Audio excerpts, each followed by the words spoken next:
কখন আপনার মৃত্যু আসবে কারো জানা নাই।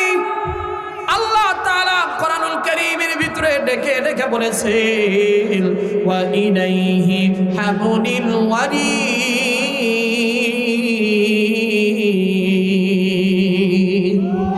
আল্লাহ তাআলা বলে মিন হাবলিল ওয়ারিদ, মৃত্যু মানুষের শাহরগের চাইতেও বড় নিকটে। আবার নবী সাহাবীদেরকে ডাক দিয়া বলে, সাহাবীরা রে, তোমরা একটু 4টা হাতের আঙ্গুল 5টা হাতের আঙ্গুল তোমরা একটু ফাঁক করো। সাহাবীরা সবাই আঙ্গুলগুলো দাঁড়ায় এইভাবে আল্লাহর নবীজির সামনে ধরেছে। আবার নবী সাহাবীদেরকে ডাক দিয়া বলে, সাহাবীরা রে, তোমরা কি জানো নাকি? বলে, ইয়া রাসূলুল্লাহ, ইয়া হাবিবাল্লাহ, আমরা তো কিছুই বুঝলাম না। আমার নবী ডাক দিয়া বলে, সাহাবীরা রে,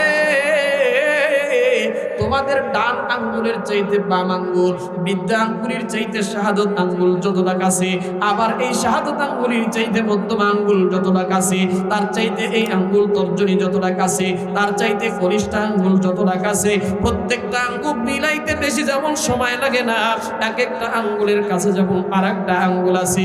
আমার নবী ডেকে বলে, এর চাইতেও এর চাইতেও এর চাইতেও মৃত্যু তোমাদের নিকটে। মৃত্যু কখন কার হবে কেউ জানা নাই। জামানার আরেকজন বড় ইমাম ছিলেন, যার নাম ছিল ইমামে মালিক। মদিনার ভিতরে ইমাম মালিক থাকতেন। মদিনার ভিতরে যার বাড়ি, কিছুদিন আগে আমি মক্কাতুল মুকাররমা মদিনাতুল মুনাওয়ারায় সফর করে এসেছি। আজকে মাত্র 40 দিন হচ্ছে। মক্কা মদিনার মানুষগুলো কত সুন্দর, মদিনার মানুষগুলো কতই না সুন্দর। মক্কার মানুষের ভিতরে যেমন মায়া, তার চাইতে বেশি মায়া হলো মদিনার মানুষের ভিতরে। সুবহানাল্লাহ বলেন। ইমাম মালিক মদিনায় থাকতো। ইমাম মালিক নবীর দেশের মানুষ। নবী যেই জায়গায় ঘুমায় আছে ওই দেশেই ইমাম মালিকের জন্ম। ইমাম মালিক রাহমাতুল্লাহি আলাইহি দিলটা বড় চাই, কেমন করে আমি একটু মক্কাতুল মুকাররমায় যাব, কারণ ওই জায়গা তো আল্লাহর ঘর আছে, খানায়ে কাবা আছে। আমি একটু যাব, যাই একটু হজ ব্রত পালন করে আসব, কারণ হজের যতগুলো কাজ আছে সবগুলো হলো মক্কায়, ঠিক কিনা? মক্কাতুল মুকাররমার ভিতরে আল্লাহর ঘর আছে। ওই জায়গায় আছে মাকামে ইব্রাহিম, ওই জায়গায় আছে মাকামে ইব্রাহিম, ওই জায়গায় আছে হজরে আসওয়াদ, ওই জায়গায় আছে জমজমের মতো বরকতি পানি। বলেন আল্লাহু আকবার, আল্লাহু আকবার। মাকামে ইব্রাহিম আছে, জমজমের পানি আছে, মিনা আছে, মুজদালিফা আছে, আরাফা আছে। ওই জায়গার ভিতরে সম্পর্ক। ইমামে মালিকের দিলটা বড় চায়, বারবার মনের ভিতরে চায় আমি একটু মক্কাতুল মুকাররমায় যাই একটু হজ করে আসব। কিন্তু বড় আফসোস হলো, ইমাম মালিকের আরেকটা বড় স্বপ্ন হলো, আমি যেন মাটিটা, আমার মৃত্যুটা যেন মদিনার ভিতরে হয়। কারণ মক্কার ভিতরে মারা গেলে মানুষগুলোকে মক্কাতেই মাটি দেওয়া হয়। মদিনার ভিতরে যাদের মৃত্যু হয় তাদের তকদীর কতই না ভালো। মদিনার ভিতরে জান্নাতুল বাকিতে তাদেরকে দাফন করা হয়। মক্কার ভিতরে মারা গেলে জান্নাতুল মুআল্লার ভিতরে তাদেরকে মাটি দেওয়া হয়। জান্নাতুল মুআল্লায় কারা শুয়ে আছে জানেন? হযরতে খাদিজাতুল কুবরা, আমার নবীর স্ত্রী হযরতে খাদিজাতুল কুবরা ওই জায়গাতে ঘুমায় আছে। নবীর ছোট্ট ছোট্ট সন্তান আবুল কাসেম তাহের আব্দুল্লাহ ওই জায়গাতে ঘুমায় আছে। জান্নাতুল মুআল্লা আমার দেখার বড় সৌভাগ্য হয়েছে। মদিনাতুল মুনাওয়ারায় জান্নাতুল বাকি, মসজিদ নববীর পাশেই জান্নাতুল বাকি, এই জায়গাতে 10,500 সাহাবীদের কবর আছে। আল্লাহর নবীজির মেয়ে হযরতে ফাতিমা তুজহারার কবর, আল্লাহর নবীজির জামাতা হযরতে উসমান রাদিয়াল্লাহু তাআলা আনহুর কবর, ওই জায়গাতে আশরে মুবাশশারা 10 জন সাহাবীদের কবর আছে। আল্লাহর নবীজির সবচেয়ে কাছের একজন তাবেঈ ইমামে মালিক, ইমামে আবু হানিফার পরে যার জন্ম হয়েছে। ইমামে মালিক বারবার দিনের ভিতরে বড় তামান্না, আমি একটু হজ করতে যাব, কিন্তু আবার বড় ভয় লাগে যদি হজ করতে যায় ওই জায়গাতেই মারা যায় তাহলে মাটিটা তার ওই জায়গাতে হবে, আর যদি মদিনার ভিতরে মারা যায় মাটিটা তার মদিনাতে হবে। কাল কিয়ামতের ময়দানে আমার নবীর সাথে সেও আদালতে, আল্লাহর আদালতে দাঁড়ায় যাবে। আল্লাহু আকবার। ইমামে মালিক রাহমাতুল্লাহি আলাইহি দিলের ভিতরে বড় তামান্না নিয়া নবীর উপরে দরুদ পড়তে পড়তে পড়তে পড়তে একদিন ঘুমায়, 2 দিন ঘুমায়, 3 দিন ঘুমায়, 4 দিন ঘুমায়, এরকম করে করতে করতে বারবার দরুদ পড়তে পড়তে ঘুমায় গেছে। একদিন স্বপ্ন যুগে দেখে আমার দয়ার নবী মায়ার নবী আয়েশা ডাক দিয়া বলে, ইমামে মালিক রে, তোমার দিলের ভিতরে এত মক্কার প্রেম, আমার মদিনার প্রেম তো তোমার দিলের ভিতরে কম নারী ইমামে মালিক। আমার নবীজি যখন স্বপ্ন যুগে আসছে, ইমামে মালিক রহমাতুল্লাহি আলাইহি ডাইকে এখন নবীজিকে ডাক দিয়া বলে, পয়গম্বর আমি একটু আপনার কাছে একটা প্রশ্ন করতে চাই। বলে কি সেই প্রশ্ন? বলে আমি যে মক্কার ভিতরে হজ করতে যাব, আমার হায়াতের জিন্দেগি কতদিন আছে? আমার হায়াতটা যদি বেশি দিন থাকে আমি হজটা করে মদিনার ভিতরে আসতে পারবো, আর যদি কম থাকে আমি কোনোদিন হজ করতেও যাব না। ইমামে মালিক রহমাতুল্লাহি আলাইহি নবীজিকে বলার পরে আমার নবী শুধুমাত্র 5টা হাতের আঙ্গুল দেখাইছে। কি দেখাইছে বলেন? 5টা হাতের আঙ্গুল দেখাইছে। স্বপ্ন ভেঙে গেছে। ইমামে মালিক রাহমাতুল্লাহি আলাইহি স্বপ্ন থেকে ওঠার পর, এ মুসলমান এখানে একটা আপনাদেরকে তথ্য দিয়ে রাখি, আল্লাহর বান্দা যদি স্বপ্ন যুগে নবীজিকে দেখে, মান্নানি আমার নবী বলেছেন, যেই বান্দা আমি নবীর স্বপ্ন যুগে দেখবে, এই বান্দা যেন আমি নবীকেই দেখলো, কারণ শয়তান আমি নবীর সুরত ধরতে পারে না। ওয়ালাকাদ কাররামনা বানি আদম ولقد كرمنا بني آدم وحملناهم في البر والبحر ورزقناهم من الطيبات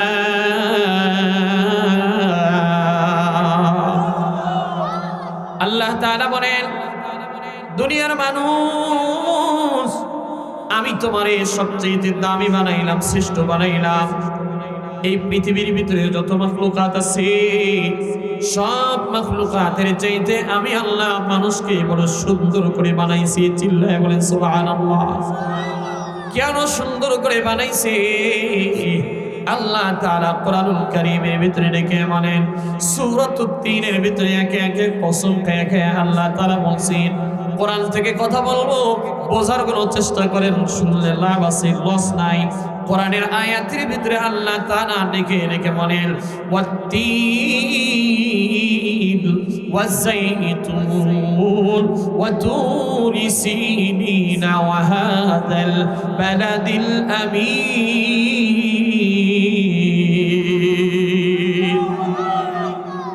আল্লাহ তাআলা বলেন, ওয়াত্তিন, তিনের কসম, ওয়াযাইতুন, যাইতুনের কসম, ওয়াতুরি সিনিন, তুর পর্বতের কসম, সিনাই পর্বতের কসম, ওয়া হাযাল বালাদিল আমিন, নিরাপদ শহর এই মক্কা নগরীর কসম।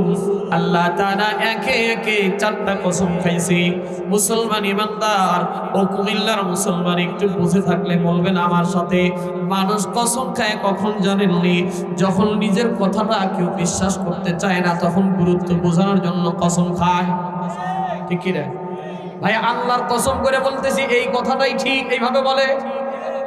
আমাদের বগুড়া এলাকার মানুষ এইভাবেই বলে, ভাই বিশ্বাস কি হয় না আমি আল্লাহর কসম করতেছি, তাহলে মানুষ আর তখন দ্বিধাদ্বন্দ্ব করে না, বিশ্বাস করে নেয়। কিন্তু আল্লাহর কথা তো কোনো মিথ্যা নয়, আল্লাহর কথা তো কোনো বেদামি নয়। তারপরে আমার রব কেন কসম করলেন? কেন মানুষকে সুন্দর করার ক্ষেত্রে আল্লাহ তাআলা কসম খাইনি? আল্লাহ তাআলা কসম খায় এখানে বুঝাইতে চায়, লাকাদ খালাকনাল ইনসানা ফি আহসানি তাকওয়িম।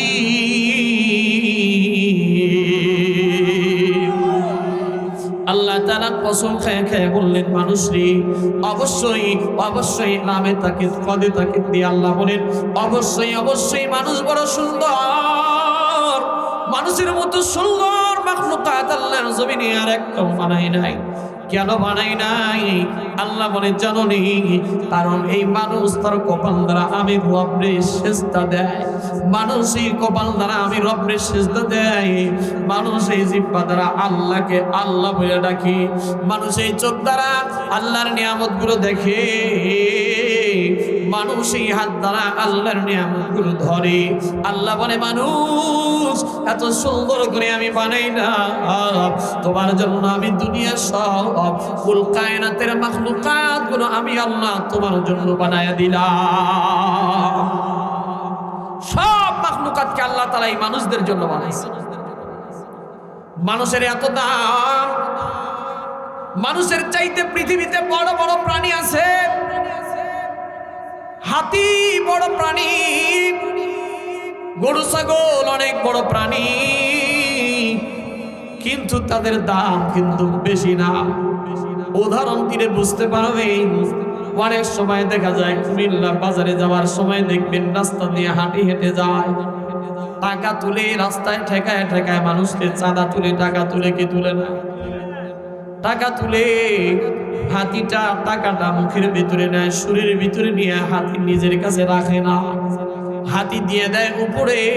উপরে একজন বসে আছে মাত্র 8 বছরের বালক, যদিও বয়সে ছোট, দেহের দিক থেকে ছোট, কিন্তু হাতি জানে যে আমি হাতি যত বড় হই না কেন, আমার উপরে 8 বছরের সন্তান যেটা বসে আছে ওইটাই আমার মালিক, ওইটারে দিয়ে দেয় কিনা। মানুষ যতই ছোট হোক কিন্তু বুদ্ধিতে মানুষের মর্যাদা বেশি, আকল জ্ঞান সবকিছু দিয়ে আল্লাহ তাআলা মানুষকে দামি বানাইছে, কিন্তু মানুষ আমরা বুঝি না মানুষকে আল্লাহ কেন বানাইলেন জানেন?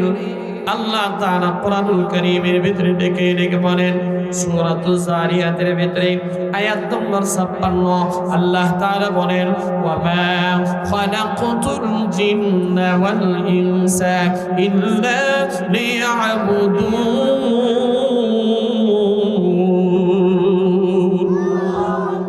আল্লাহ বলে মানুষ রে, তোমারে আমি আল্লাহ বানাইলাম একমাত্র আমার ইবাদত করার জন্য, আমার গোলামি করার জন্য, আমার দাসত্ব করার জন্য। কিন্তু মানুষ একটু আপনারা কুমিল্লা সৈয়দপুরের মুসলমান আপনারা বলে থাকলে, বুঝে থাকলে বলেন তো, আল্লাহ বানাইলেন ইবাদত করার জন্য, আমরা সঠিকভাবে কি তার ইবাদত গুলো করি? জোরে বলেন, সঠিকভাবে তার ইবাদত করি না। যদি ইবাদত করতাম আজকের মসজিদগুলো ফাঁকা থাকতো না। মসজিদের পাশ দিয়ে যুবক হেঁটে যায়, কিন্তু মসজিদের ভিতরে ঢুকতে চায় না। মসজিদের পাশ দিয়ে যুবক হেঁটে যায়, ফজরের নামাজের সময় মসজিদ বড় ফাঁকা, জোহরের মসজিদ বড় ফাঁকা, আসরের নামাজের সময় মসজিদ বড় ফাঁকা, মাগরিবেও ফাঁকা, এশারের নামাজের সময় মসজিদ বড় ফাঁকা হয়ে গেছে। বান্দারে, আল্লাহ বলে তোরে আমি আল্লাহ কত নিয়ামত দিছি জানোনি? তোমার আমি আল্লাহ এত নিয়ামত দিলাম, দুনিয়ার সব কিছু নিয়ামত আমি তোর জন্য দিয়ে দিছি। মাল্লাহুল মাওলা ফালাহুল কুল, যে বান্দা মালিকের হয়ে যাবে আল্লাহ বলে তোর সব কিছু আমি তোর জন্য বানিয়ে দেব। কিন্তু আমরা মানুষ বড় নিমখারাম, মানুষ বড় আমরা নাফরমান। দুনিয়ার ভিতরে একটা কুকুরও মালিকের নাফরমানি করে না, কিন্তু আমরা মানুষ ওই রবের নাফরমানিতে দিনরাত বড় ব্যস্ত হয়ে আছি।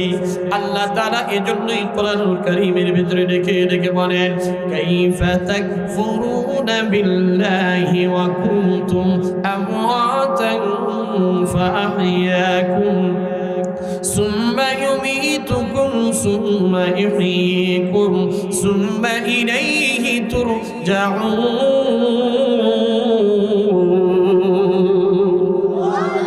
আল্লাহ তাআলা বলে, মানুষ রে, কেমন করে তুমি আমার সাথে নাফরমানি করো? কাইফা, কিভাবে তুমি আমার সাথে নাফরমানি করো? তাকফুরুনা বিল্লাহ ওয়া কুনতুম আমওয়াতা অথচ তুমি ছিলাম মৃত, তোমার দুনিয়াতে কোনো নামও ছিল না। আজ থেকে 100 বছর পূর্বে এই এলাকার ভিতরে আব্দুর রহমান সাহেবের নামও কেউ জানতো? জোরে বলেন, জানতো? আজ থেকে 200 বছর আগে শফিকুল ইসলামের নাম কেউ জানতো না। আজ থেকে 100 বছর পূর্বে এই এলাকার মেম্বার সাহেব আব্দুল বারিকের নামও কেউ জানতো না। কোনো নাম ছিল না, কোনো গন্ধ ছিল না। আল্লাহ বলে, বান্দারে তোরা আমি আল্লাহ তো মায়ের গর্ভ থেকে মৃত অবস্থা থেকে আমি আল্লাহ জীবন তো দিয়ে দিছি, জীবন দিয়ে দিছি।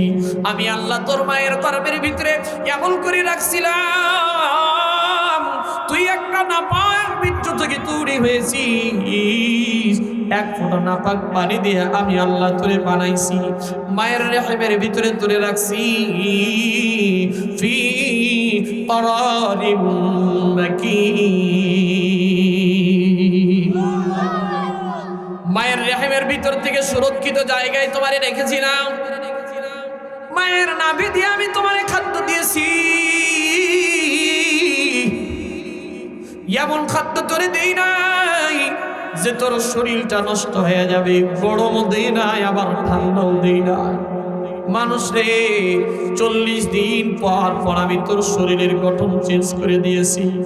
তোরে জমাট রক্ত বানাইছিলাম, ওখান থেকে তোরে হাড্ডি বানাইছি, ওখান থেকে তোর ভিতরে আবার শরীর দিয়ে দিছি। তারপরে তোরে আস্তে আস্তে আমি লোহ দিলাম, তারপরে আবার শরীরের ভিতরে তোরে হাড্ডি দিয়ে দিলাম, চামড়া দিয়ে দিলাম, মানুষের আকৃতি আমি আল্লাহ দিয়েছি। আমি আল্লাহ চাইলে মায়ের গর্ভ থেকে তোরে মৃত অবস্থায় পাঠাইতে পারতাম। কাইফা তাকফুরুনা বিল্লাহ ওয়া কুনতুম আমওয়াতা ফাহইয়াকুম, আল্লাহ বলে কেমন করে তুমি আমার সাথে নাফরমানি করো অথচ তুমি ছিলা মৃত। আমি আল্লাহ তোমারে জীবন দিয়েছি। সৈয়দপুরের মুসলমান, আপনারা একটু বলেন তো আমাদের জীবন দেনওয়ালা তিনি কে? আর একটু আওয়াজ দিয়ে বলেন কে? আমাদের হায়াত দেনওয়ালা কে? আমাদের মওত দেনওয়ালা কে? আল্লাহ বলে, বান্দারে তোরে আমি আল্লাহ জীবনটা দিয়ে দিছি, তোরে নিয়ামত দিছি, জীবনের নিয়ামত। আমি আল্লাহ চাইলে তোরে মায়ের গর্ভ থেকে মরা অবস্থায় দুনিয়াতে পাঠাইতে পারতাম। কত মায়ের সন্তান দুনিয়াতে মরা অবস্থায় আছে, আছে কিনা?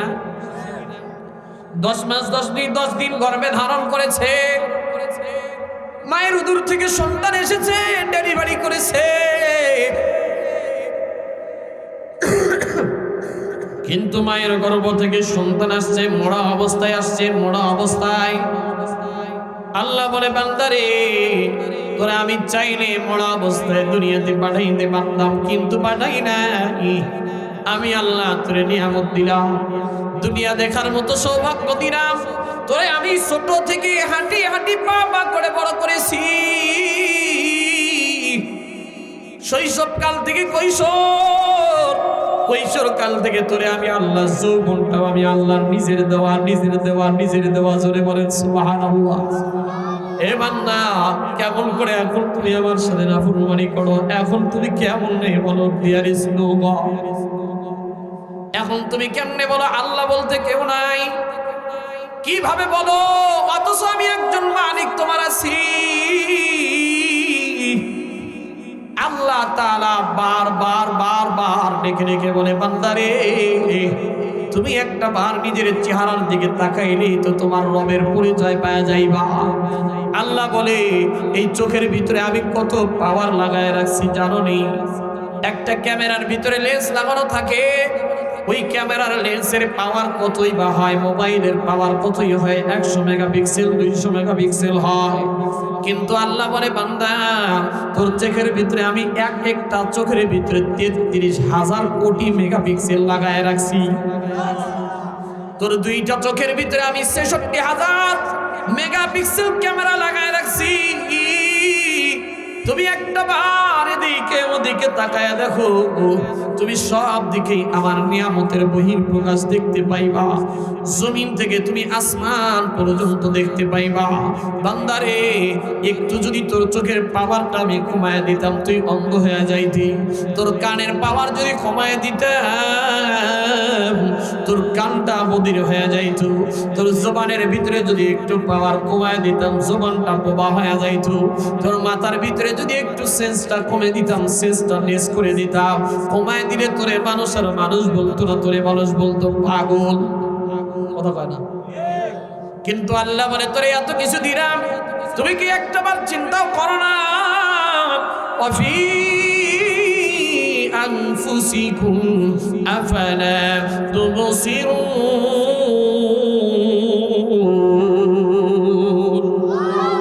हर रंग में तो हर बू में तो हर जाने तो हर तुम, हर रंग में तो हर बू में तो हर जाने तो हर तुम।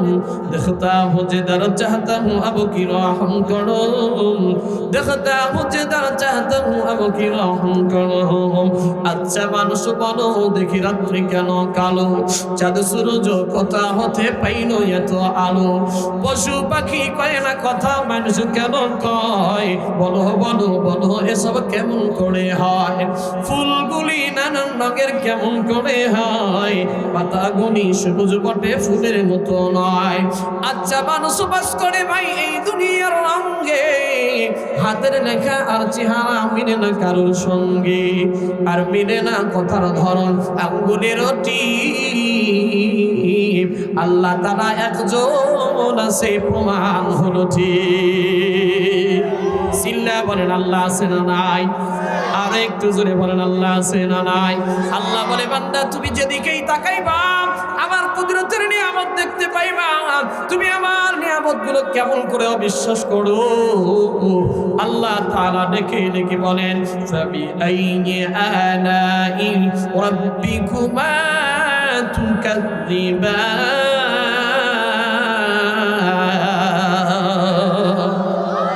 আল্লাহ তাআলা বলে ফাবি আইনি আলাই রাব্বিকুমা তুকাযযিবান। তুমি আমার কোন নিয়ামতকে অস্বীকার করবা রে বান্দা? এত নিয়ামত তোমারে আমি দিছি, তোমার দুনিয়াতে কিছুই আমি অপূর্ণ রাখলাম না, তারপরেও তুমি কেমন করে আমার সাথে নাফরমানি করো? এ বান্দা তুমি চিন্তা করিও না, মনে করি না এই দুনিয়াতে আমি সারা জীবন থাকবো। না রে বান্দা না, এই দুনিয়াতে তুমি সারা জীবন থাকতে পারবা না। আল্লাহ তাআলা সূরাতুদ দাহরের ভিতরে ডেকে ডেকে বলেন তুমি এমন একটা সময় ছিল যে সময় তোমার নামও ছিল না, গন্ধও ছিল না।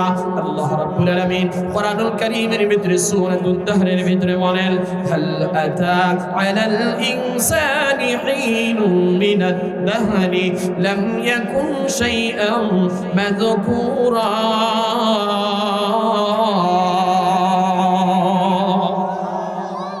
কোরআন বললে খারাপ লাগেনি? যতবার পড়ব আমি আপনি না বুঝলেও নাকি আল্লাহ তাআলা বারবার দিবেন, বারবার দিবেন। জোরে বলেন সুবহানাল্লাহ। প্রত্যেকটা অক্ষরে অক্ষরে আল্লাহ নেকি দিবেন। আল্লাহ তাআলা বলেন হাল আতা আলাল ইনসান, হে মানুষ তুমি কি একটাবার ধারণা করো না, চিন্তা কি করো না তোমার উপর দিয়ে এমন একটা সময় অতিবাহিত হয়ে গেছে তুমি কিছুই ছিল না। মানাবুদিম মুতাকাদা মানাবুদ মানাবুদিম মুতাকাদা মানাবুদ লুৎফে তুনা গুফতাই ইমামি শুনুদ আদামিয়াত দাদা ইমাম জম মুসলমা করদাইম আদামিয়াত দাদা ইমাম জম মুসলমা করদাইম আয় খুদা কুরবা সম ইহসান বল ইহসা করদাইম আয় খুদা কুরবা সম ইহসান বল ইহসা করদাইম। কবি কত সুন্দর করে ডেকে বলেন এ দুনিয়ার মানুষ তুমি একদিন কিছুই ছিল না, আমার আল্লাহ তোমারে কত নিয়ামত দিয়ে দুনিয়ার ভিতরে পাঠাইলো। এ মানুষ তুমি কি চিন্তা করেছো 20 বছর 30 বছর হায়াত পাইছো, কোনোদিন বুঝি মরবা না? না রে বান্দা না, এই দুনিয়াতে চিরদিন থাকতে পারবা না রে বান্দা, এই দুনিয়ায় চিরদিন তুমি থাকতে পারবা না। তোমার বাবা ছিল, তার বাবা ছিল, তার বাবা ছিল, তারাও কিন্তু চলে গেছে। যারাই হায়াত আছে তারাই কিন্তু একদিন মৃত্যুবরণ করতে হবে।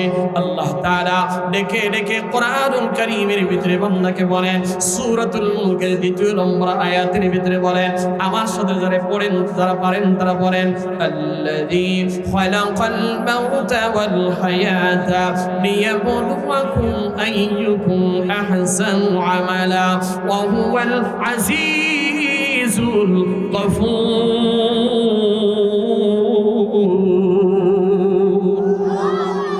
কার কথা জোরে বলেন, কার কথা? আল্লাহ বলেন, আল্লাযী খালাকাল মাউতা ওয়াল হায়াত, হে দুনিয়ার মানুষ, আমি তোমারে মৌত দিয়ে দিলাম, হায়াত আমি আল্লাহ কিন্তু দিয়ে দিছি। সব কিছুর মূল চাবিকাঠি কিন্তু আমার হাতে। 30 বছর হায়াত পাইছো, 50 বছর হায়াত পাইছো, ক্ষমতার দাপট এখন আর দেখায়ও না। এমন একটা সময় আসবে 40 বছর 50 বছর যতই হায়াত তোমার থাকুক না কেন, এই দুনিয়াতে তুমি থাকতে পারবে না। অনেক মানুষ বলে হায়াত বাড়ে, হায়াত বাড়ে।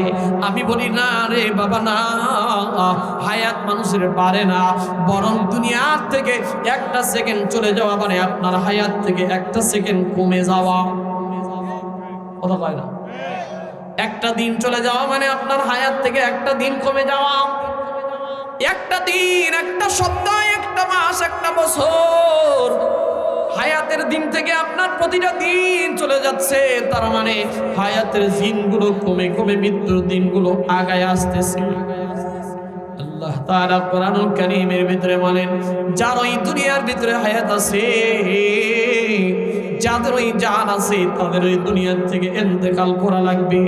আল্লাহ তাআলা কোরআনুল কারীমের ভিতরে ডেকে ডেকে বলেন, সূরাতুল আনকাবুতের 57 নম্বর আয়াত, আল্লাহ তাআলা বলেন, কুল্লু নাফসিন যায়িকাতুল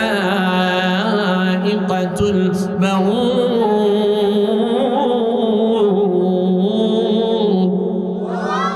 সুম্মা ইলাইনা তুরজাউন।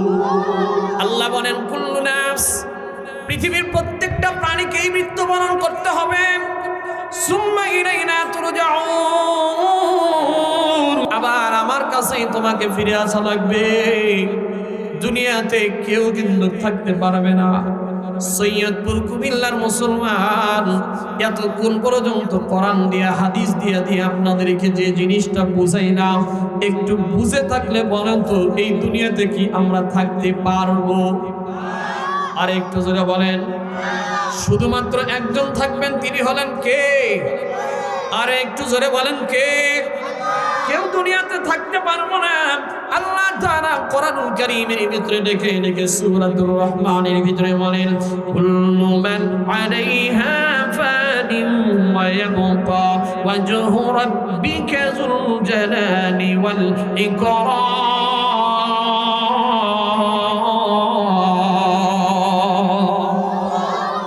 पहाड़े फार जाएगी, जमीन पर जलजला होगा। पहाड़े फार जाएगी, जमीन पर जलजला होगा। मोहम्मद तख्त पर होगी, अदालत पर खुदा होगा। मोहम्मद तख्त पर होगी, अदालत पर खुदा होगा। ये दुनिया किसी रबे ने भाई, এই দুনিয়া থেকে আমাকেও বিদায় নিয়ে চলে যাওয়া লাগবে, আপনাকেও চলে যাওয়া লাগবে। এই দুনিয়াতে আমার বাবা ছিল, থাকতে পারে নাই। আপনার বাবা ছিল, তারাও থাকতে পারে নাই। তার বাবা ছিল, তার বাবা ছিল, এই দুনিয়াতে তারাও থাকতে পারে নাই। এই দুনিয়াটা একদিন ধ্বংস হয়ে যাবে। এই দুনিয়ার সব কিছু ধ্বংস হয়ে যাবে। জমিনের ভিতরে কিয়ামত শুরু হয়ে যাবে, জালজালা শুরু হয়ে যাবে। আল্লাহ তাআলা কোরআনুল কারীমের ভিতরে বলেন, ইযা যুলজিলাতিল আরদু জিলজালাহা ওয়া আখরাজাতিল আরদু আসকালাহা ওয়া ক্বালাল ইনসানু মা লাহা।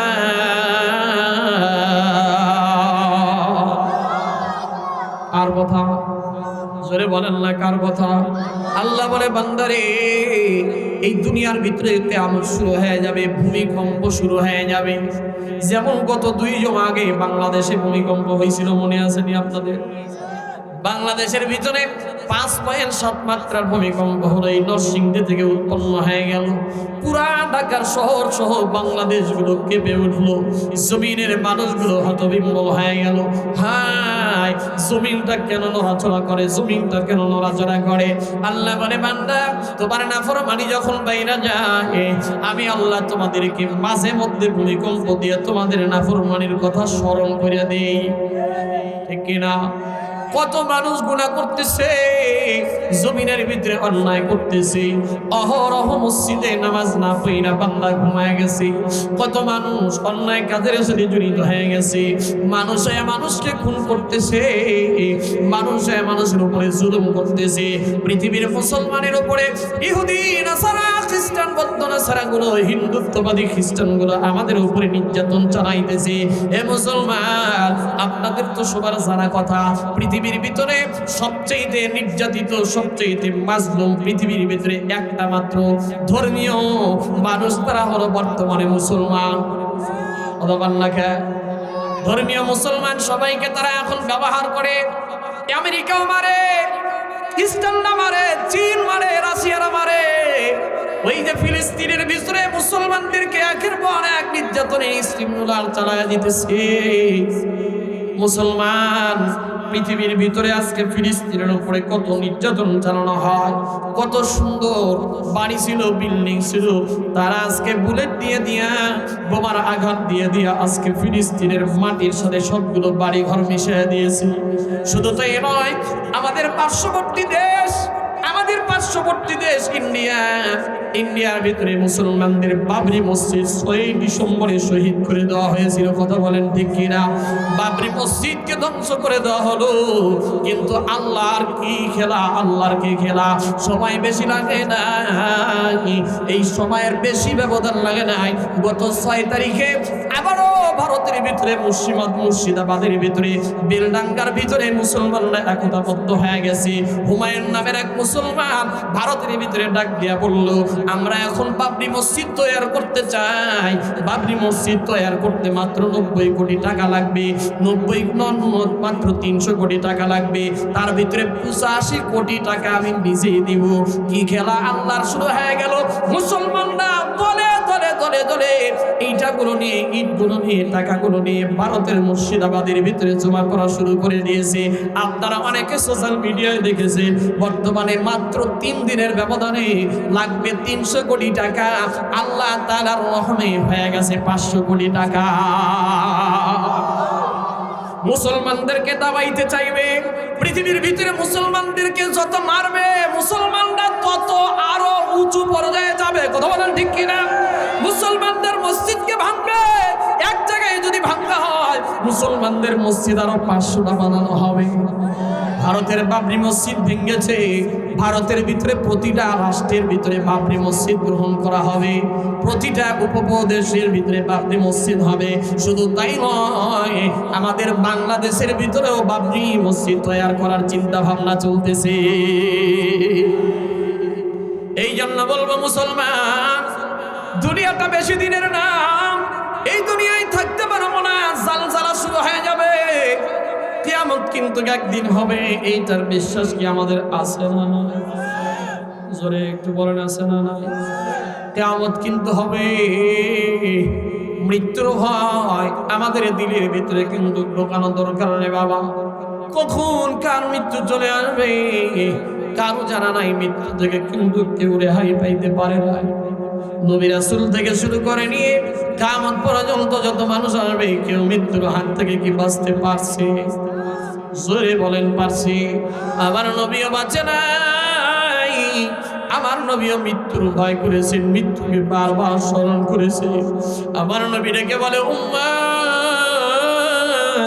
আমি নবী প্রতিদিন 100 বার করে মৃত্যুর কথা স্মরণ করি রে উম্মত।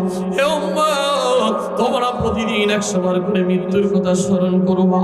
আমার নবী রেখে রেখে বলেন হাদিসের ভিতরে, আকসিরু যিকরাহা বিল লাযাতিল মাউত, যেই বান্দা মৃত্যুর কথা বেশি বেশি বেশি বেশি করে স্মরণ করবে, আল্লাহ তাআলা তারে আল্লাহর ওলি বানায়া দুনিয়া থেকে টান দিবে। মৃত্যুর ভয় যার ভিতরে আছে ও কোনোদিন চাঁদাবাজি করতে পারে না। কথা বলেন ঠিক কি না? মৃত্যুর ভয় যার ভিতরে আছে ও কোনোদিন নামাজ বাদ দিতে পারে না। মৃত্যুর ভয় যার ভিতরে আছে ও কোনোদিন মিথ্যা কথা বলতে পারে, মদ খাইতে পারে। কারণ মৃত্যু কখন চলে আসবে কারো কিন্তু জানা নাই, কারো কিন্তু জানা নাই। এক আল্লাহর ওলি, জামানার বড় মুজাদ্দিদ ছিলেন, সবচেয়ে বড় বুজুর্গ ব্যক্তি ছিলেন, জামানার বড় ইমাম, ইমামে আযম আবু হানিফা রাহমাতুল্লাহি আলাইহি। তদানীন্তন সমাজে, তদানীন্তন সময় এক ব্যক্তি এসে ডাক দিয়ে বলেন, আপনি বড় জামানার বড় ইমাম, আপনার কাছে আমি একটা প্রশ্ন করতে চাই। কি প্রশ্ন? বলেন। আপনার কাছে আমি একটা প্রশ্নের উত্তর দিতে চাই। বলে, বলেন। তাহলে কি সেই প্রশ্ন? আমাকে একটু ডাক দিয়া বলেন। বলে, আপনি জামানার ইমাম, কিন্তু আপনার কাছে প্রশ্ন হলো, আমার প্রতিদিন নামাজ পড়তে ভালো লাগে না। কি লাগে না? প্রশ্ন কি মনে আছে? কি বলতেছে বলেন তো? আপনাকে এটা ভালো লাগে না? তো ভালো লাগলে নামাজ পড়তে যান না কেন? উত্তর দেন না কেন? এই বেচারা বলে, আমার নামাজ পড়তে ভালো লাগে না, প্রতিদিন পড়তে পারবো না। একটা মাত্র দিন আমি নামাজ পড়বো, আমার একটু বলে দেন। একদিন যদি নামাজ পড়ে, ওই নামাজ দিয়ে যেন আমি আল্লাহর বেহেশত যাইতে পারি। এরকম অনেক ওলি আল্লিয়া দুনিয়ার ভিতরে অনেক মানুষ আছে, অনেক ভণ্ড পীর আছে। আহলে হক পীরের বদনামি করতেছি না। অনেক মানুষ বলে নামাজের মতো নামাজ একদিন বলে পড়লেই হয়। ওই যে মমতা ছিল, সংসদে গান কইরা কইরা বুকটা ফাইটা দিত, আছে না? ওই মমতাজ বলছিল নামাজের মতো নামাজ পড়া লাগবে না, নামবে না। নাউজুবিল্লাহ বলেন। উত্তর পাঞ্জেগারে নামাজ পড়া লাগবে না, নামাজের মতো নামাজ একদিন পড়লেই হয়, একদিন পড়লেই হয়। এমন কিছু পীরের মুরিদ যায় ইমামে আযম আবু হানিফার কাছে ডাক দিয়ে বলে, জামানার ইমাম, একটু আপনি বলেন তো কোন দিন নামাজ পড়লে একদিনের নামাজে কাম হয়ে যাবে? বেশি দিন তো নামাজ পড়তে বড় ভালো লাগে না। শীতের দিনে পানি বড় ঠান্ডা, গরমের দিনে পানি বড় গরম হয়ে থাকে, ঠিক কি না? শীতের দিনে পানি ঠান্ডা নাকি গরম হয়? ট্যাপের ভিতরে দেখবেন যায় একটু পানি ছাইরা দিয়েছেন, বড় ঠান্ডা। গরমের ভিতরে আবার ট্যাপ চাললে পানি আগুন। ডাক দেয়া বলে, আমার নামাজ পড়তে তো বেশি ভালো লাগে না, একটা দিন শুধু আমার নামাজ পড়ার কথা বলে দেয়। ইমামে আযম আবু হানিফার বুদ্ধি কম ছিল না বেশি? জোরে বলেন। কারণ জামানার বড় ইমাম, ইমামে আযম আবু হানিফা রাহমাতুল্লাহি আলাইহি ডাক দেয়া বলে, রাগ করে নাই। আমরা হইলে তো রাগ করতাম, তিনি আর রাগ করে নাই। ডাক দেয়া বলে, বাবা তাহলে শুনেন, একটাই দিন নামাজ পড়বেন, বেশি দিন নামাজ পড়া লাগবে না। ওই দিনটার নামটা কি আপনারা শুনতে চান? ওই একদিন নামাজ পড়লেই কাম হয়ে যাবে, আর জীবনে আপনাকে নামাজ পড়া লাগবে না। বগুড়ার হুজুর আজকে কি কয় রে, মাথা তো ঠিক আছে নাকি? শুনবেন ওই কয়দিন, একটা দিন মাত্র নামাজ পড়বেন, বেশি দিন পড়া লাগবে না। যেমন প্রশ্ন তেমন উত্তর। ইমামে আযম আবু হানিফা ডেকে ডেকে বলে, বাবা আজকের দিন থেকে আপনি স্মরণ করেন, আর কোনোদিন নামাজ পড়বেন না, সব দিন নামাজ পড়া আপনার পাপ। তবে একদিনই মাত্র নামাজ পড়বেন, যেদিন আপনি মারা যাবেন তার আগের দিন। কথা বুঝাইতে পারি নাই মনে হয়। কোন দিন? মরার আগের দিন নামাজ পড়বেন, আর বাকি কোনো দিনই পড়া লাগবে? প্রশ্ন বুঝছেন? উত্তর কেমন? এই বেচারা এখন ডাক দিয়া বলে, ও ইমামে আযম, মারা যে যাব এইটাই তো জানি না, কোন দিন মারা যাব। আপনারা কি জানেন? জোরে বলেন, জানেন? আমাদের এলাকার মেম্বার সাহেব মারা যাবে কোন দিন, ওই দিন কি জানা আছে? এমপি সাহেব কবে মারা যাবে এটা কি জানা আছে? চেয়ারম্যান সাহেব, আমি মুফতি সাহেব, এটা কি আমি জানি? না রে বাবা না, মৃত্যু কবে হবে কারো জানা নাই। ইমামে আজম ডেকে ডেকে বলে, বাবা বেশি দিন আপনার ইবাদত করা লাগবে না, অত কষ্ট কইরা কি করবেন? আপনি যেদিন মারা যাবে তার আগের দিন আপনি একটু নামাজ পড়েন। এই বেচারা পড়ছে এখন বিপদে। প্রশ্ন করলাম, একদিন নামাজ পড়ার কথা ঠিকই তো আমার একদিন পড়ার কথাই বলে দিল, কিন্তু আমি নামাজটা পড়বো যে কোন দিন আমার মৃত্যু হবে এটাই তো আমি জানি না। ইমামে আজমকে ডাক দিয়া বলে, বাবা নিজের মৃত্যু কবে হবে এটাই তো জানি না। ইমামে আজম আবু হানিফা ডেকে ডেকে এখন ডাক দিয়া বলে, বাবা রে, যেহেতু মৃত্যুর দিন আপনার জানা নাই, সেই জন্য প্রতিটা দিন মৃত্যুর কথা মনে কইরা কইরা নামাজ পড়ে। কারণ কখন মৃত্যু আসবে, হাত্তা আতানাল ইয়াকিন, কখন আপনার মৃত্যু আসবে কারো জানা নাই। আল্লাহ তাআলা কোরআনুল কারীমের ভিতরে ডেকে ডেকে বলেছেন, ওয়া ইলাইহি হাবুনিল ওয়ারিদ।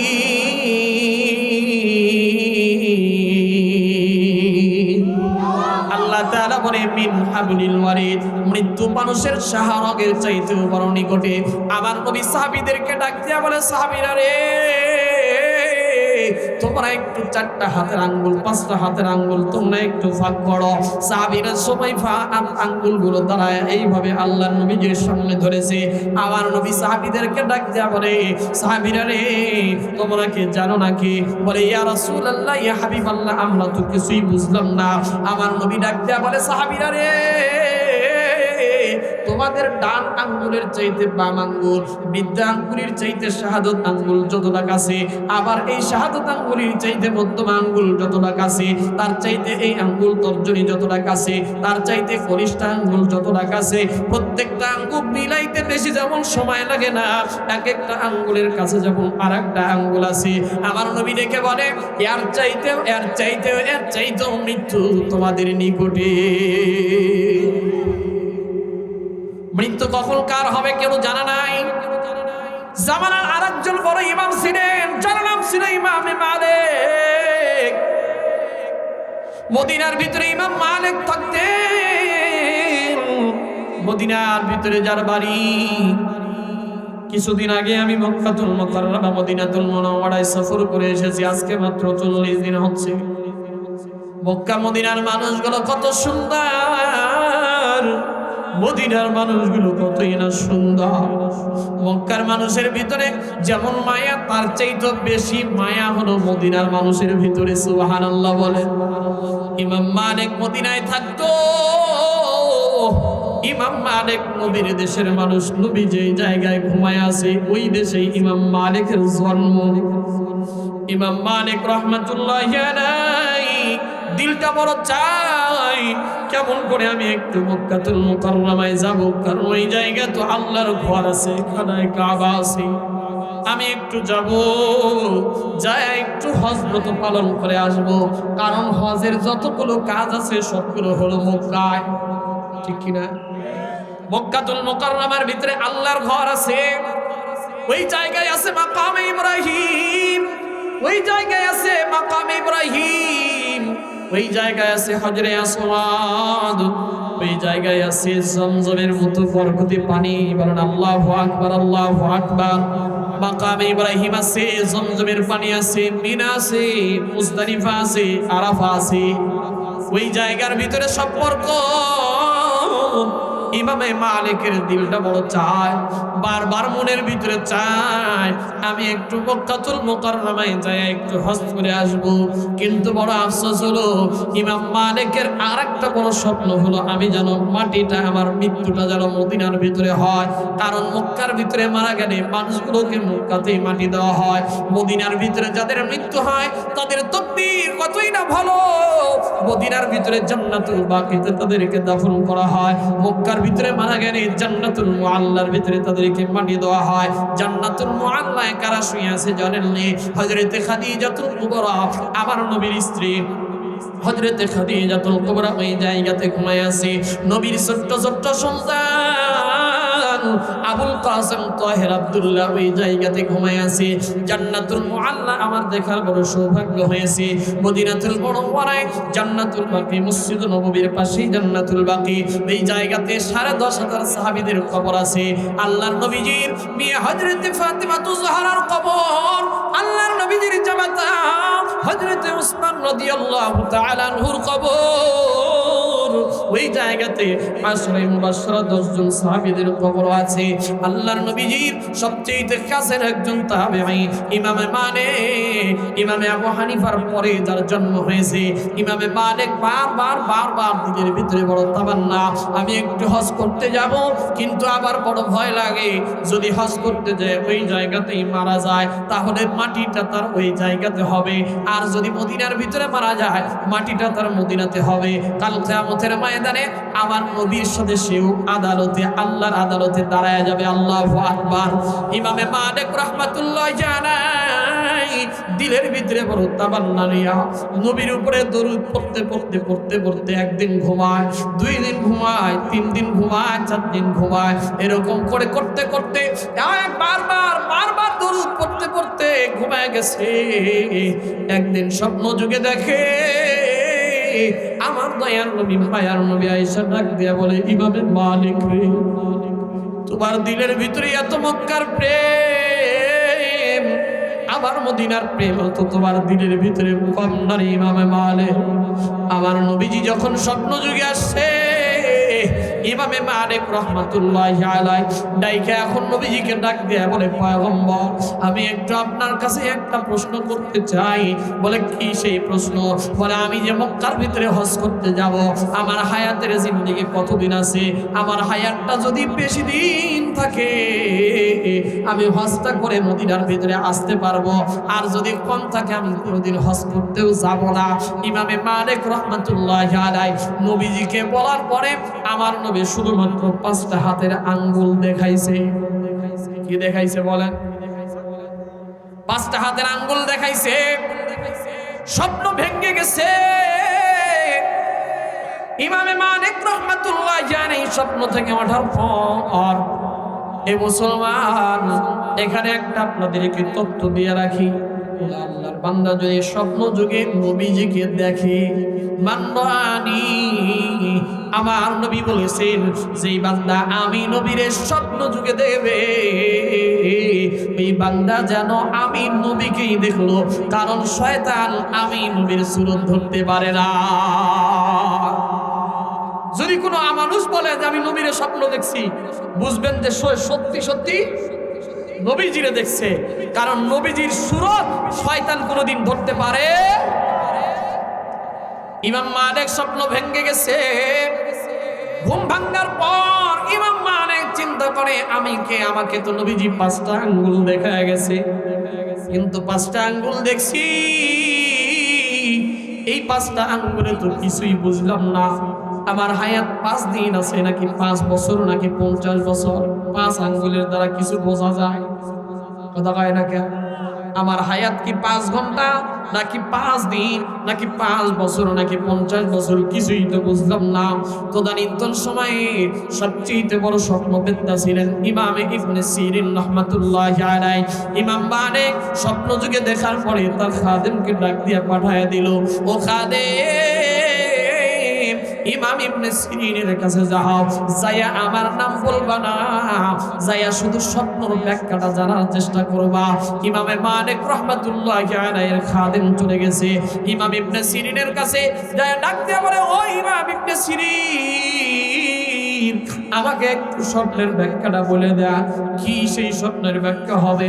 ইমামে ইবনে সিরিনের কাছে খাদেম ব্যাখ্যাটা জানার জন্য যখন বলতেছে, বলে, এই স্বপ্ন কে দেখছে তার নামটা আগে বলো। কি বলো? নাম বলো, কে দেখছে? খাদেম নামটা বলে না, কারণ তো ইমামে মালিক তার নাম বলতে না করে দিছে। কিন্তু ইমাম ইবনে সিরিন ডাক দেয়া বলে, খাদেম রে, এই মদিনার ভিতরে এমন স্বপ্ন একজন মানুষই দেখতে পারে, তিনি হলেন ইমামে মালিক রাহমাতুল্লাহি আলাইহি। চিল্লায়ে বলেন সুবহানাল্লাহ। খাদেম এখন চিন্তিত হয়ে গেছে, কি ব্যাপার, আমি তো কিছুই বললাম না। তারপরে ইমাম সিরিন কেমনে জানলেন? ইমাম ইবনে সিরিন দেখে দেখে বলে, যাও এই স্বপ্নের ব্যাখ্যা হলো ইমাম মালিক রাজায়া বলবা যেই কথাটা জানতে চাইছে, মৃত্যুর কথাটা, আমার মৃত্যু কবে হবে এই কথাটা জানতে চাইছে, এইটা দুনিয়ার কোনো মানুষ নয়, এইটা আমার নবীও জানে না, একমাত্র জানে তিনি হলেন কে। এই জন্যই আল্লাহ তাআলা কোরআন কারীমের ভিতরে বলছেন সূরাতুল লুকমানের ভিতরে, ইন্নাল্লাহা ইনদাহু ইলমুস সাআহ ওয়া ইউনাজ্জিলুল গায়স ওয়া ইয়ালামু মা ফিল আরহাম ওয়া মাযা তাদরি নাফসুম মা ওয়াদা। আল্লাহ তাআলা বলেন, বিআইয়ি আরদিন তামুত, পাঁচটা জিনিসের জ্ঞান আমি আল্লাহ দুনিয়ার কাউরে দেই নাই। এক নাম্বার হলো কিয়ামতের জ্ঞান, এইটা আমি আল্লাহ কাউরে দেই নাই। দুই নাম্বার হলো কার গর্ভের ভিতরে কোন রকমের সন্তান আছে, এটা দুনিয়ার কোনো মানুষ জানে না।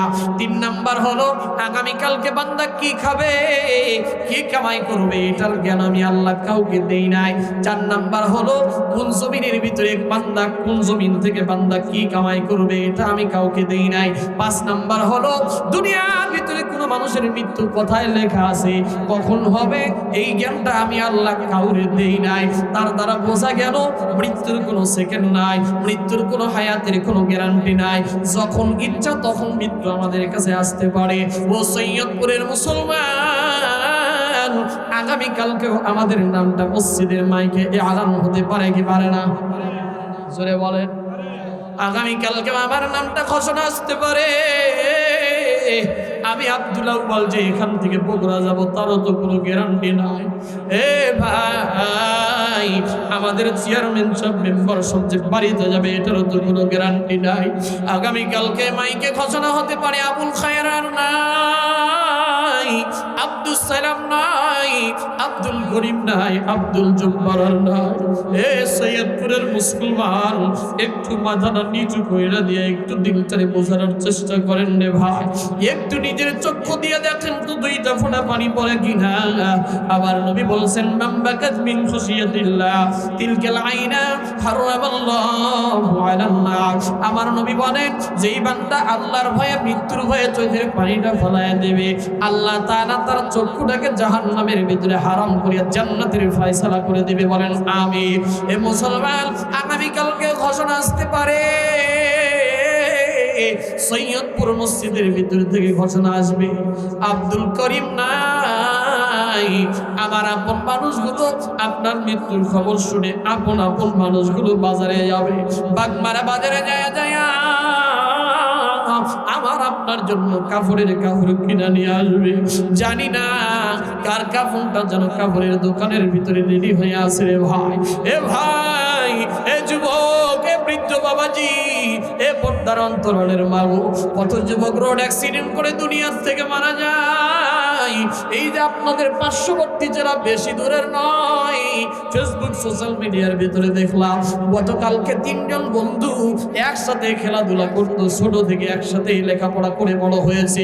নোয়াখালীর ভিতর থেকে তিনজন বন্ধু মোটর সাইকেল নিয়ে রওনা দিয়েছে, বাড়িতে ফিরবে, কিন্তু মোটর সাইকেল এদিক চালায় ওদিক চালায়, এরকম হেলে ধুলে মোটর সাইকেল চালাইতেছিল। এক পর্যায়ে মোটর সাইকেল কন্ট্রোল না করতে পেরে তিনজন বন্ধু গর্তের ভেতরে পড়ে গেল। মোটর সাইকেলটা এক জায়গায়, বন্ধু তিনজন সিটকে পড়ে গেল আর এক জায়গায়, সাথে সাথে তিনজন বন্ধু দুনিয়ার থেকে বিদায় হয়ে গেল। হে যুবক, তোমার মতো কত যুবক রোড অ্যাক্সিডেন্ট করে মারা যায়, তোমার মতো কত যুবক রোড অ্যাক্সিডেন্ট করে মারা যাইতেছে। কত মানুষ বুকের ব্যথা, কত মানুষ মাথার ভিতরে আঘাত পাইয়া ব্রেন স্ট্রোক করে দুনিয়া থেকে বিদায় হয়ে যায়। গতকালকের আগের দিনের ঘটনা আমাদের গাইবান্ধা জেলা, একজন বক্তা আলোচনা করতে করতে মাথার ভিতরে ব্রেন স্ট্রোক হয়ে গেছে। সাথে সাথে ফরিদুল ইসলাম নামের এক যুবক এখনো পর্যন্ত তার লাইফটা এখনো পর্যন্ত আছে। মাহফিলে বয়ান করতেছিল, বয়ান করতে করতে করতে করতে এক পর্যায়ে ব্রেন স্ট্রোক করে ফেললো। সেই জায়গাতে হেনে ধুলে পড়েছে। ওই জায়গা থেকে তারে নিয়ে রংপুর মেডিকেলের ভিতরে ভর্তি করা হলো। গতকালকে ফজরের নামাজের পরে খবর চলে আসলো তার দুনিয়া থেকে বিদায় হয়ে গেছে। আজকে তার জানাজার নামাজ পড়ানো হলো। এ ভাই, কখন জানি আপনার নামটা মসজিদের মাইকে আলান হয়ে যাবে, কখন জানি আমার নামটা ঘোষণা হবে। আমার আপনার নামটা মসজিদের মাইকে ঘোষণা হলে আমার আপন মানুষগুলো আমার আপনার জন্য কাপড়ের কাপড় কেনা শুরু করে দিই। বেশি দামের কাপড়ও কিনবে না, বলবে বাবা তো মরেই গেছে, বেশি দামের কাপড় কিনা লাভ কি? কথা কয় না? ডাক দিয়া সন্তান বলবে বেশি দামের কাপড় কিনা লাভ নাই, মরেই তো গেছে, তোরে বেশি দামের কাপড় দিয়া কি হবে? মসজিদের পালকি খানা নিয়ে যায় আপনারে আমারে শেষ বিদায়ের গোসল দেওয়ার জন্য রেডি হয়ে যাবে রে ভাই। বড়ই পাতার গরম পানিগুলো জ্বালায়া জ্বালায়া কর্পূর দিয়া দিয়া আমারে আপনারে শেষ বিদায়ের গোসল দিবে রে ভাই। এমন গোসল দিবে আপনার বলার মতো ক্ষমতাও থাকবে না, আপনার কথা বলার ক্ষমতা থাকবে না। হাত থাকবে, হাতের মতো শক্তি থাকবে না। পা থাকবে, পায়ের ভিতরে কোনো শক্তি থাকবে না। এ সৈয়দপুরের মুসলমান, কুমিল্লার মুসলমান, এ লালমাইয়ের মুসলমান, কথাগুলো একটু বোঝার চেষ্টা করেন গো বাবা। আপনারে ঘর থেকে টেনে হেঁচড়ে বের করে নিয়ে যাবে, আপনারে দুইজন মানুষ মিলায় মিলায় শেষ বিদায়ের গোসল দিয়ে দিবে। বড়ই পাতার গরম পানি জ্বালায়া কর্পূর দিয়া দিয়া আমারে আপনারে সেই বিদায়ের গোসল দিবে রে ভাই। এমন গোসল দিবে যেই গোসলের কারণে আপনার শরীরে গরম পানি লাগলে আপনার বলার কোনো ক্ষমতা থাকবে না। আপনারে সেই বিদায়ের গোসল দিয়া মসজিদের পালকিখানার ভিতরে উঠাইয়া তিনখানা কাপড়ের ভিতরে চকলেটের মতো পেঁচাইয়া পেঁচাইয়া আমারে আপনারে জানাজার নামাজ পড়ার জন্য জানাজার খাটিয়া রেডি করবে। দুনিয়ার আপন মানুষগুলো আপনার আমার জানাজার মানুষ জানাজার নামাজে হাজিরা হয়ে যাবে। কত দুনিয়ার বন্ধুর সাথে করেছেন, কত দুনিয়ার বন্ধু বান্ধবের সাথে আড্ডা দিয়েছে। নিজের স্ত্রীও বলবে না আমার স্বামীরে আর 5টা দিন রাইখা দাও, নিজের মাও বলবে না আমার সন্তানরে কই নিয়ে যাও, আমার সন্তানরে ঘরের ভিতরে রাইখা দাও। ছেলে কাঁদবে, মেয়ে কাঁদবে, বাবা বাবা বলে চিৎকার মারবে, বাবা সন্তান বলে কান্না করবে, কিন্তু কোনো মানুষ কিন্তু তুই কবরের সাথে হবে না রে ভাই। এ ভাই, আপনার সামনে জানাজার লাশটা রাইখা দিবে, মানুষ আপনার উপরে জানাজার নামাজ পড়বে, কবরের সামনে আইসা জানাজার নামাজগুলো দাঁড় হয়ে যাবে। কত মানুষ বলবে হাই রে আব্দুল বারি কতই না ভালো ছিল, আব্দুল আউয়াল কতই না ভালো ছিল, আব্দুল সালাম কতই না ভালো ছিল, তাদের সাথে একসাথেই না ওঠা বসা করেছি। এ ভাই, কত প্রবাসী ভাই প্রবাসের ভিতরে যায় দুনিয়াতে আর জীবিত অবস্থায় আসে না। কত প্রবাসী ভাইয়ের লাশটা ফিরে আসে, কত প্রবাসী ভাই মায়ের মোড়া মুখটাও দেখতে পারে না। মা দুনিয়ার থেকে মারা যায়, বাবা মারা যায়, বাবার চেহারাটাও দেখতে পারে না। আমার আপনার জানাজা পড়ায়া আপনারে আমার এমন কবরে রেখে আসবে যেই কবরস্থানে দিনের বেলাও মানুষ যাইতে বড় ভয় পায়। ওই কবরের ভিতরে কেউ যাবে না রে ভাই। সাপ বিচ্ছুর ঘর, পোকামাকড়ের ঘর। আল্লাহর নবী ডাক দিয়া বলেছে আনা বাইতুল কুরবা, আনা বাইতুল ওয়াহদা, আনা বাইতুদ দুর। কবর প্রতিনিয়ত ডাইকা ডাইকা বলে দুনিয়ার মানুষ আমি কবর বড় একাকির ঘর, আমি কবর বড় অন্ধকারের ঘর। আমার ভিতরে যদি আসো গুনাহ নিয়ে আইসো না, আমার ভিতরে যদি আসো দেখি নিয়ে আসো। কবর আমাদের সাথে কত খারাপ ব্যবহার করবে, যদি গুনাহ নিয়ে কবরে যায়, আমার নবী ডেকে ডেকে বলেছি, কারো জন্য কবরটা হবে জান্নাতের টুকরা, কারো জন্য হয়ে যাবে জাহান্নামের গর্ত। আমার নবী ডেকে ডেকে বলেন, আল কবরু রাউযাতুম মিন রিয়াজিল জান্নাহ আও হুফরাতুম মিন হুফারিন নার। আমার নবী বলেন, কবর কারো জন্য হবে জান্নাতের টুকরা, কারো জন্য হয়ে যাবে জাহান্নামের গর্ত। ওই কবরে নামানোর পর আপনার আপন মানুষগুলো তিনজন লাফ মেরে উঠে যাবে। প্রথম একজন উঠবে, দ্বিতীয় জন আবার লাফ মেরে উঠে যাবে, তৃতীয় জন লাফ মাইরা উঠে যাবে। কেউ কিন্তু কবরে থাকবে না। ওই কবরে বাতি নাই, সাথী নাই, গরমের ভিতরে এসির ব্যবস্থা নাই, শীতের ভিতরে কোনো কাপড়ের ব্যবস্থাও নাই। ওই কবরের ভিতরে 6 দিন পরে আপনার 40 ঘন্টা পরে আপনার পেটগুলো ফেটে যাবে। 6 দিন পর থেকে আপনার শরীরগুলো পোকামাকড়ের খাদ্য হয়ে যাবে। শরীরের গোস্তগুলো খসে খসে খসে খসে পড়বে। ওই খবরগুলো খাদ্য হয়ে যাবে, পোকামাকড়ের খাদ্য রে বাবা। এ ভাই, কিসের জন্য আজকে দুনিয়াতে আল্লাহর নাফরমানি করে? কিসের জন্য আজকে নামাজ পড়েন না? কিসের জন্য আজকে মানুষের সাথে খারাপ ব্যবহার করেন? ওই কবর কিন্তু আমাদের কাউকে ছাড়বে না রে ভাই। এই জন্য আজকে থেকে একটু নিয়ত করেন, যতদিন বেঁচে থাকবো আর নামাজ বাদ দিব না, আর রোজা বাদ দিব না, আর হজ বাদ দিব না। যতদিন বেঁচে থাকবো দুনিয়াতে মানুষের সাথে অন্যায় করবো না। তওবা করে দুনিয়া থেকে বিদায় নিয়ে যাব। তওবা করার যদি নিয়ত থাকে, 2টা হাত আমার আল্লাহরে দেখা দেন। লিল্লাহি তাকবীর, লিল্লাহি তাকবীর। একটু হাতটা নাড়া দেন ভাই, একটু আল্লাহকে ডাক দেন আল্লাহ, একটু জোরে ডাক দেন না আল্লাহ। আল্লাহ আমাদেরকে আপনি মাফ করে দেন আল্লাহ। আল্লাহ আপনি আমাদেরকে মাফ করে দেন। এ ভাই একটু আল্লাহরে ডাক দেন না আল্লাহ, একটু জাগ দেন আল্লাহ। আয় আল্লাহ, জীবনে বলেন সবাই, আমরা জীবনে গুনাহ বহু করেছি। আয় আল্লাহ আর গুনাহ করব না। আয় আল্লাহ আপনি আমাদেরকে মাফ করে দেন। আয় আল্লাহ গুনাহমুক্ত জিন্দেগি দান করেন। আয় আল্লাহ তওবা করতেছি। আয় আল্লাহ আমাদের তওবাকে আপনি কবুল করুন, বলেন আমিন।